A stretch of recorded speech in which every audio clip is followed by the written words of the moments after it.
بسم اللہ الرحمن الرحیم. جائیں تاکہ یہ بھی دیکھیں کہ اگر امت اپنے امام کو تنہا چھوڑ دے تو امام امت کس طرح ظلم و مصائب کا شکار ہوتے ہیں. کربلا جائیں تاکہ دیکھیں کہ وہ لوگ جو اپنے امام سے وفا کرتے ہیں کیا رتبہ پاتے ہیں. کربلا جائیں تاکہ دیکھیں مولا عباس کو اور ان سے درس اطاعت و وفا لیں.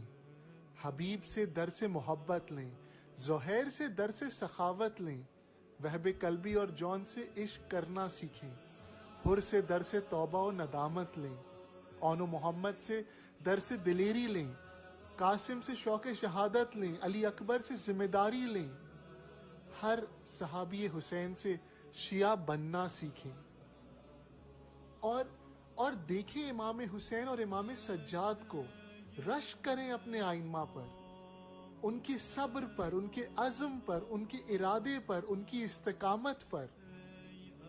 سمجھیں کہ حق کیا ہے، باطل کیا ہے، ہمیں کس کی اطاعت کرنی ہے.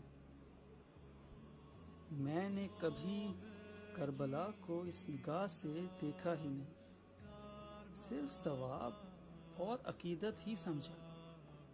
مانی کربلا اس سے بہت بلند ہے جو ہم نے بنا دی ہے. کربلا کو سمجھنے اور سمجھانے کی ضرورت ہے. بے شک کتنے درس لینے ہیں ہمیں اپنی درسگاہ سے، اور نہ صرف درس لینے ہیں بلکہ اسے اپنی زندگی میں اپلائی بھی کرنا ہے. ہمیں اپنے زمانے کے امام کے ساتھ وہی تعلق قائم کرنا ہے جو اصحاب امام حسین کا امام حسین کے ساتھ تھا.